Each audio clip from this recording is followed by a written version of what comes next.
I don't think that I would be doing this job had it not been for the support of my parents. Hi guys, what's up? If you don't know me, I am Bri. I am a PhD student turned full-time OnlyFans content creator, and I bet you are surprised to see me on another podcast attempt. So if you've been following my journey for a long time, you know that I love yapping to a camera, and there have been so many different ways that I have done that in the past. I have tried doing a podcast before. I used to stream just chatting on Twitch. I love talking. I love talking about myself. And I find it to be more fulfilling than doing the regular clickbaity, thirst trappy Instagram, TikTok content. And I have been meaning to start this podcast for a while. And I don't know, I guess I really wanted the first episode to be so perfect that it stopped me from actually starting it. And I've had this on my mind for maybe like at least 6, 7, 8 months now. And I just never got around to fully writing out a script that I was proud of for this first podcast. But I've really been trying to embrace the idea that starting with something imperfect is better than not having anything at all. So welcome to episode 1 of Problem Child, you guys. Primarily, I guess this is my attempt to humanize myself as an OnlyFans creator, and by extension, humanize OnlyFans girls as a whole. I think for people who are not familiar with what it is to live a life as a social media content creator, or people who are not friends with any full-time content creators, it is very easy to blur the line between who a person is as a persona online and who a person actually is. And that's not through any fault of your own. If you are blurring that line and you do believe the narrative that we have fed you, that's kind of a good thing for us. It means that we're good at our jobs. It means that we are selling the fantasy that we want to sell. But at the same time, I think especially when it comes to certain niches of content creators, in my case in particular, OnlyFans girls, it can cause a lot of misconceptions about the types of people we are, the way that we form our interpersonal relationships, and kind of all that stuff. So I guess I just want to pull back the curtain a little bit. This has always been my brand as a content creator. If you are not new here, you'll know this, but if you're new here, my approach to running my OnlyFans is that I run it completely on my own. I answer all of my own DMs. And there aren't that many 0% creators that do that anymore. A lot of them are managed by agencies nowadays, but that's just not the way that I want to run my page. And I have always really valued authenticity and genuine connection. I think that's one of the things that really sets me apart in an oversaturated market. And I guess this podcast is kind of my way of extending that brand and kind of it seems like the next logical step, especially nowadays with the proliferation of like AI slop and AI content. Like, I want to kind of remain human and put that humanness and authenticity kind of at the forefront of my brand, while also giving myself the chance to say things that I really want to say and explore topics that I really enjoy talking about and exploring. So my vision for this podcast is to kind of talk about me, my life, my views on the world, talk about how being an OnlyFans creator has shaped and changed my life, misconceptions about myself, the industry, other creators, and eventually, if I'm able to stick with this and it grows as big as I hope it does, eventually I would love to also have other OnlyFans girls on and other content creators to kind of share their personal views and their side of the story as well. And then another thing that I hope to do with this podcast on this platform is to also kind of use my personal experiences talking to, you know, the thousands and thousands of men that I have online, and also just my experiences as a woman to kind of give men advice and insight that is not red-pilled. And so it's just kind of going to be a podcast of everything that I want to talk about.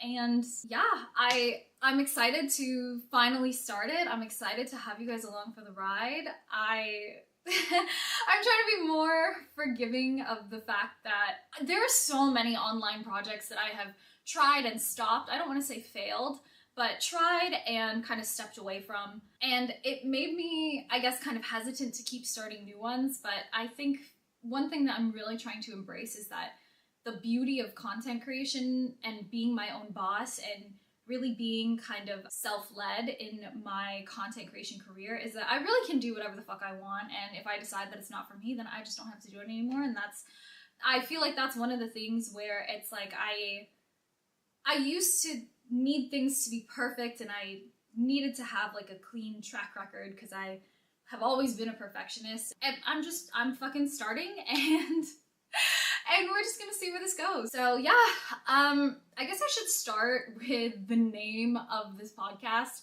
I am not a very creative person. For me, one of the hardest things about this job is coming up with creative titles, creative captions, writing stuff out, because I don't know, I'm that type of creative is not me. I'm not good with words. I've never been great at creative writing. And I don't know, I refuse to use AI. I'm not going to use AI for creative endeavors like that. I'm not for it. But the thought of problem child, it just came to me, and I just felt it in my heart that it was a good name. Like, I don't know, like sometimes you just know it, and I feel like this was one of those things where I was like, yep, that is a good name.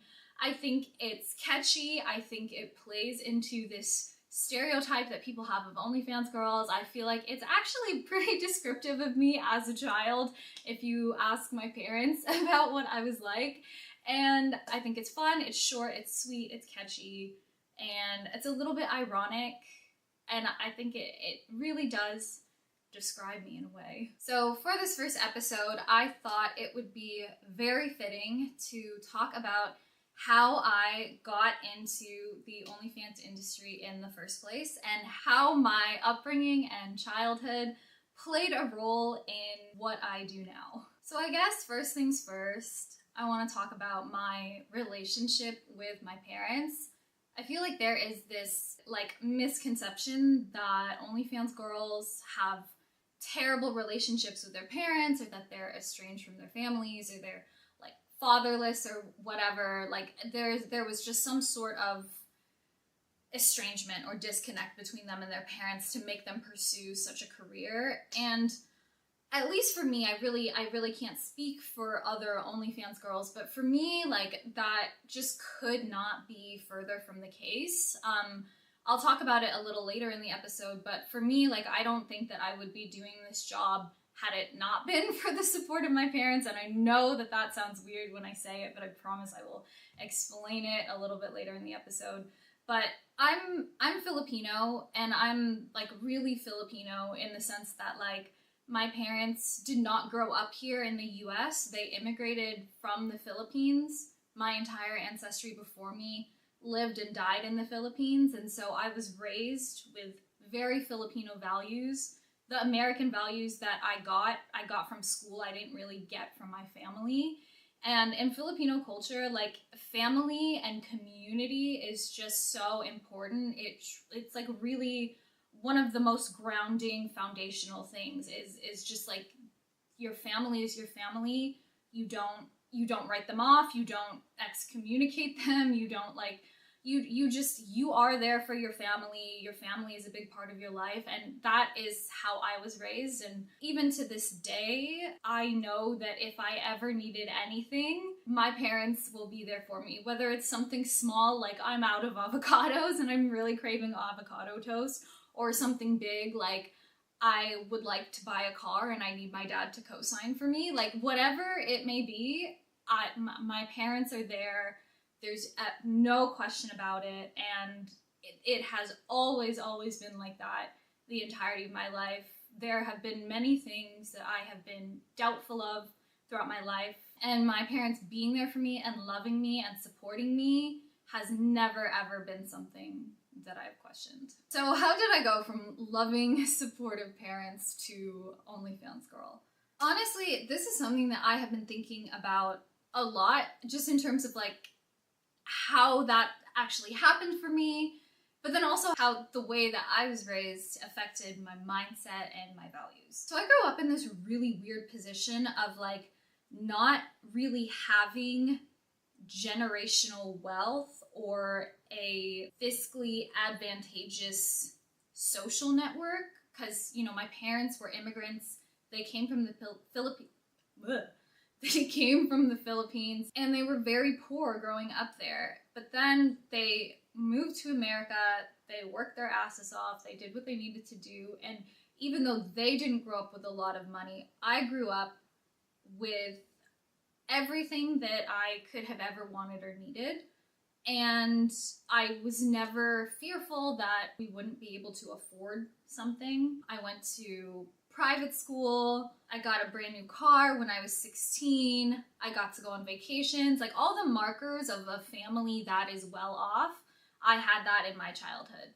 But at the same time, because my parents grew up poor, they still really clung to this sort of scarcity mindset that was passed on to me. So they would do things like, and they still do, like hold on to their clutter.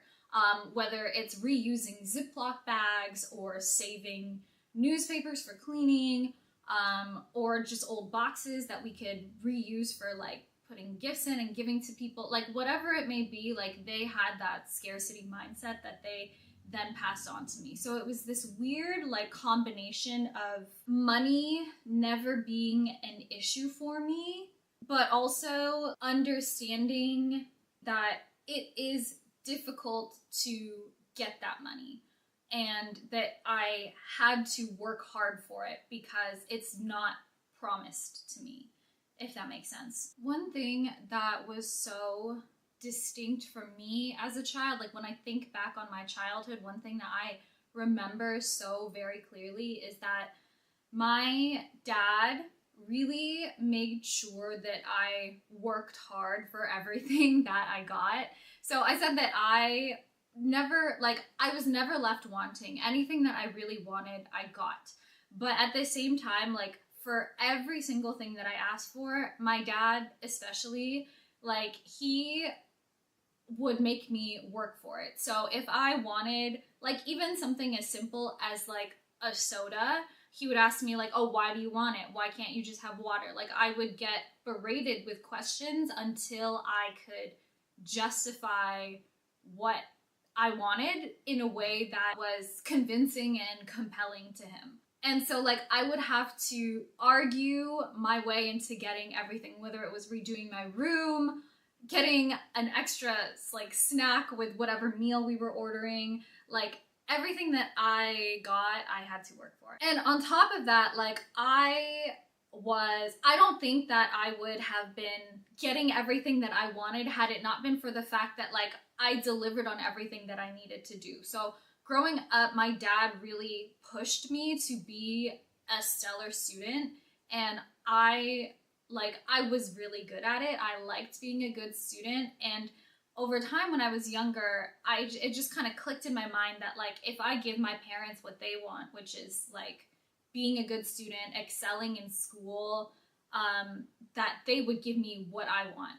And that just kind of became our relationship, where anything that I wanted that I could justify successfully, they would give it to me so long as I was filling my end of the bargain.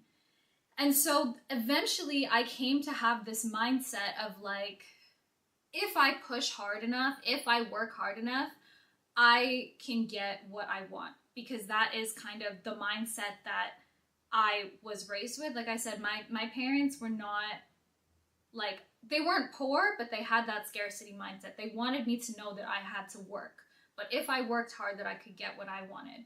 And so I just kind of grew up with that mindset, and there was never any limit to it. The only limit that there ever was whatever I could justify. And there were certainly things that I asked for that like once my parents pushed me on it, like, oh, why do you want it? Why do you want that? I literally couldn't come up with a justification good enough. And that's when I realized, I'm like, oh, like, I don't actually think I want this that bad. But for everything that I really could justify to myself, like, I always got it. And there was this one thing that I saw recently. Honestly, it was for a climbing Instagram, because I'm a climber, where somebody was saying, like, you setting realistic goals is what's limiting you.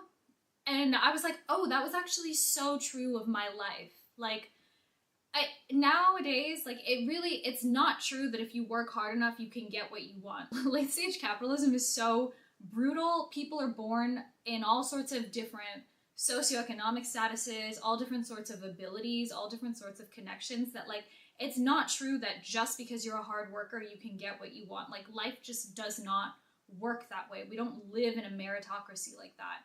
But for me, like, because that's how I grew up, like, I really believed that so deeply that, like, there really was no other option for me. And there have been psychological studies that show, like, your mindset really does affect the outcome. And if you can really, it really is, like, kind of like a placebo effect. Like, if you believe it so deeply, like, that is going to be your truth. And for me, because of the way that I was raised, like, that was going to be my truth. So this, like, go get them, go work hard, and you can get it, like, that was my mindset. Like, that was how I was raised. So I think this sort of mindset that my parents raised me with definitely came in super handy and was very beneficial to me, especially when I was younger and trying to instill good habits in myself. You know, I wasn't naturally good at school, but from a very early age, I became good at school until it became sort of second nature for me. So it was very easy for me to succeed in the setting that I was supposed to succeed at. Because, you know, when you're a kid, like, school is kind of your job. And it was like, being good at my job was kind of second nature to me. And that, I think, was very, very beneficial. But you can imagine that this mindset could also cause problems later on, especially when I went through, like, adolescence and, you know, being a high schooler and sometimes even a middle schooler, where, like, if my mindset is just, if I can push hard enough, I can get what I want. And also, I've had just this lifelong practice of justifying my decisions. You can see how that would make things very difficult if you were my parent. And that is kind of, that's hence the name of this podcast, you know? So I became a very, very stubborn kid. I became a very stubborn preteen, a very stubborn teenager, because I always had to justify whatever I wanted before I got it.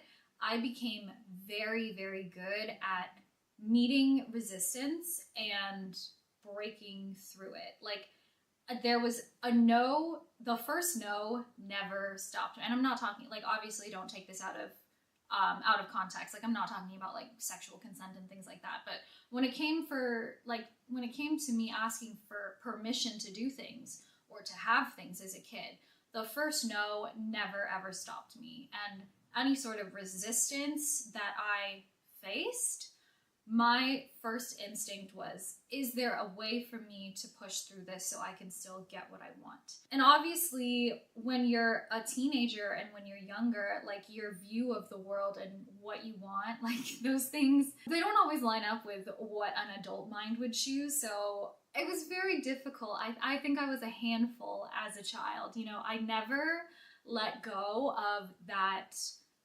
desire to be good academically. I always excelled in school. I was never a problem child in that regard.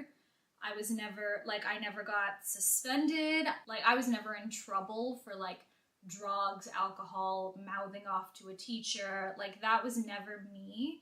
But when it came to things like how I wanted to dress or piercings that I wanted to get, those sorts of things where, in my mind, I couldn't see any negative consequence to them, those were the sorts of things where I would totally push back at and kind of give my parents a hard time. Like in my own personal self-expression, I think is where my parents really kind of struggled with me. And I think that this shaping of my identity, this whole like being able to meet resistance and not feeling trapped by it, like I think that you can see how my determination and my stubbornness and my refusal to be constrained by what other people might be constrained by, I think it's kind of starting to become clear how that can be linked to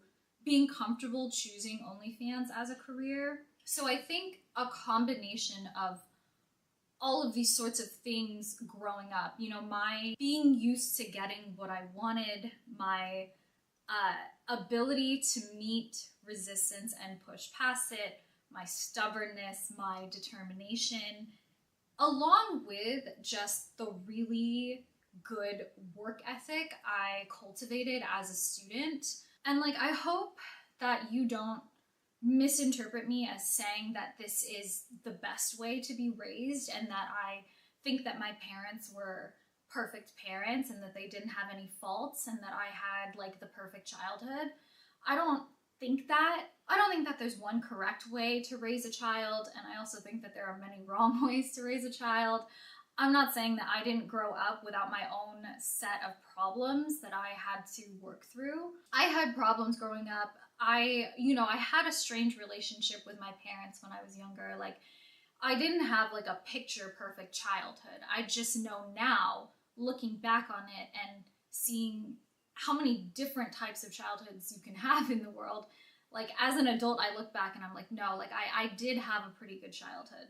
But going through it, I definitely felt like, you know, there were problems, there were things that I wasn't happy about. I was my parents' first child, and so they were doing the parenting thing for the very first time, and they were also learning as they went along. So I'm not saying that my parents were perfect. I'm not saying that I had the most privileged, best, perfect childhood. I'm just saying that, like, what I went through as a kid was actually not that bad compared to how traumatic a childhood could be. And also, I was able to take my experiences as a kid and use them to my advantage as an adult in ways that have benefited me very, very handsomely. That's all I'm saying. I'm not trying to make a judgment call about what is the best and worst parenthood or childhood that you can have. But anyways, I think all of those things combined, it's kind of easy to see how like that can lead to somebody being comfortable choosing something as stigmatized as OnlyFans for a career and excelling in it. And yeah, like I just feel like that doesn't, like these stereotypes about OnlyFans girls or these things that people believe, like I don't really feel like those describe me at all. Like I always felt very validated as a child. My parents really expected so much of me, and I knew that their expectations were high. Like I knew that they expected more of me than what the average student was expected to do. And I knew that I was meeting those expectations. Like I thought that I was top shit. Like I got all of the accolades you can imagine. I graduated summa cum laude. I graduated top of my department. Like I was in honor roll literally every single semester or quarter or whatever school period there was. Like I was so validated. I never felt like I had a problem getting attention from men that I was interested in. Like it was never about me needing to fill a lack of anything. I think for me, honestly, like the way that I got into OnlyFans was I kind of fell into it accidentally. So like I got into OnlyFans during the pandemic, and I was a PhD student at the time. And back then my goal was I'm going to get a tenured position at a university and I'm going to be set for life. Because again, remember, like my parents, despite having money to raise us, they carried a scarcity mindset with them throughout their life because they grew up poor, and they passed that scarcity mindset on to me in subliminal ways, and I picked them up. So for me, like financial security was the most important thing to me. And I thought, if I can get a tenured position somewhere, and for those of you who don't know what a tenured position is, it's just like you're hired by the university forever, and you're just like there, and you're set, and you don't get fired, and you always get paid. And to me, I was like, okay, my goal is financial security. I can do that by getting a tenured position somewhere. And that was it for me. But then the pandemic hit, and news started coming out that even tenured professors were losing their jobs at universities. And that's when it hit me, like, there is nothing that is certain. Like, security is an illusion, and you actually will never ever have it. You can only feel like you have it. And that's when I was like, I need a side hustle. I need to have money in the bank, because I don't know if you guys know anything about grad students, but we don't make a lot of money. Like, we really don't. I think for my program, a standard grad student salary that we were expected to live on, like, and teach, like, and this was supposed to be our only source of income, it was like $1,500 a month, which sounds insane, but I lived in a small town. The cost of living was relatively low, and you could get by with $1,500 a month if you had roommates. It wasn't going to be like an extravagant lifestyle, but you could get by. But I was not putting any money away. Like, I didn't have any spare money to put into savings. So for me, I was like, oh my God, like, I was looking at people losing their jobs and really just getting completely shat on during the beginning of the pandemic, and I was like, this cannot be me. I need to find a side hustle. And the thing about grad school is it's so demanding on your time that you really don't have the time or the flexibility to really do anything else comfortably. And then Nicki Minaj and Beyonce, I think, released a song called Feelin' Myself. And in that song, there's this one line that's like, on that demon time, she gonna start an OnlyFans. And for some reason, I was like, that resonated with me, and I was like, let me fucking try it. Let me try it. And I started an OnlyFans because I saw that, and I was like, let's just see. Like, let's just see. And I started it, and my very first month, I made like $800, and I was doing it like just whenever I could, just whenever I didn't have to, like, grad student work to do. And you know, if I'm making $1,500 doing like 80 hours of research and teaching a week, and I make $800 from doing OnlyFans in my spare time, like, something clicked in me, and I was like, oh my God, like, I think I can make money from this. And then my next month, I forget how much I made, but I made more than I did as a grad student, still doing it on the side. And I was like, holy shit. And that is kind of how I fell into it. You know, like $1,500, whatever I made my second month, like, it's not a lot, but back then when I basically had no money, like, that was a lot for me, and it really showed me like the money-making potential of it. And so I started to put more time and energy into doing that, and my profits started to go up. And one thing for me is that I have always been very good at social media and marketing, and, you know, understanding how to make people want something or convince people to want something. And I think that is just hugely in part to the way that my parents raised me, like, always having to justify myself. And the way that I went about doing that as a child is I was like, what would be appealing to this person? Like, what would make them want to do this for me or give this to me? And I just kind of took that mindset and I applied it to OnlyFans when I started. I was like, what would make somebody want to pay for more content of mine? Like, how can I make somebody intrigued enough with me to want to buy a subscription to my page?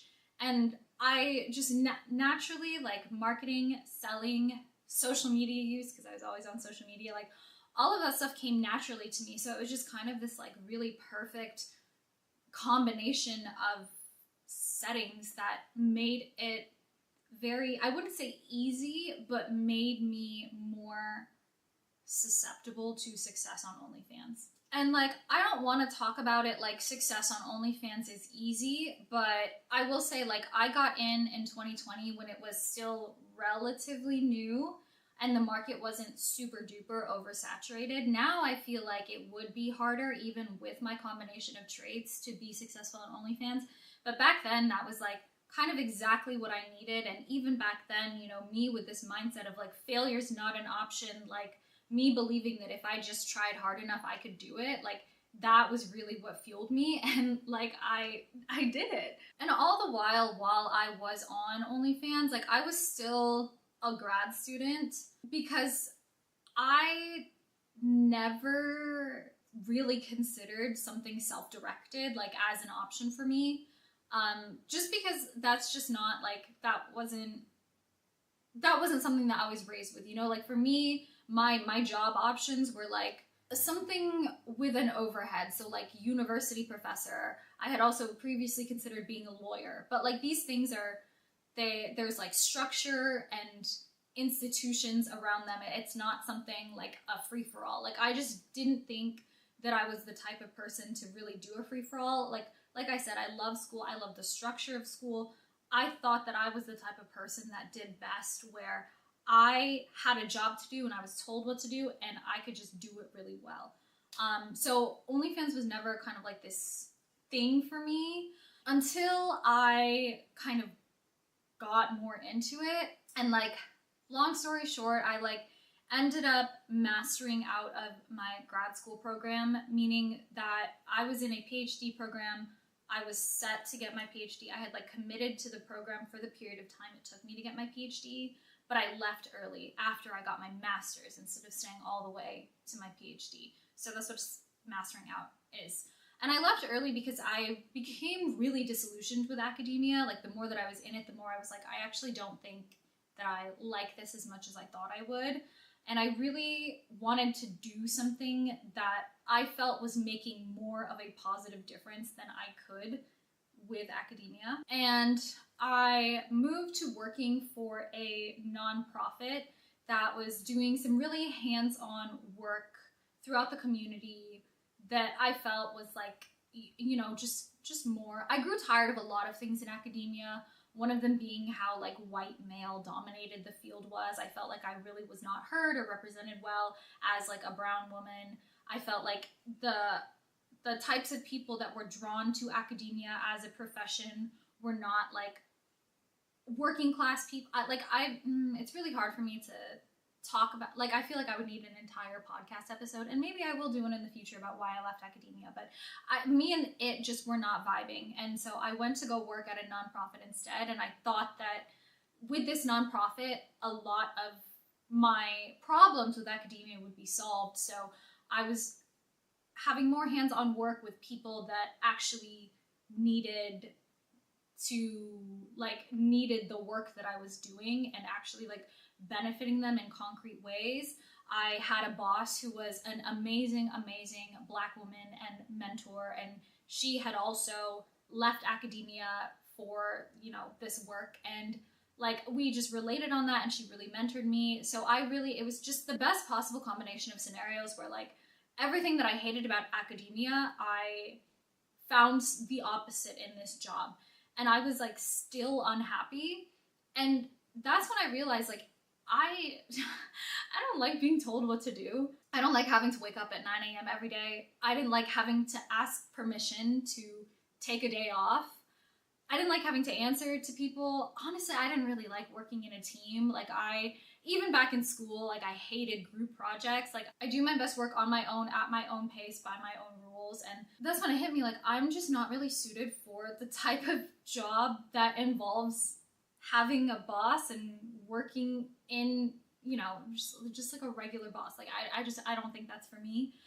And that's when I really started to consider OnlyFans full-time. I was making pretty decent money on it, but it was just the thought of having this job, because back in whenever it was that I transitioned to it full-time, it was still kind of like a weird thing to like be a full-time influencer.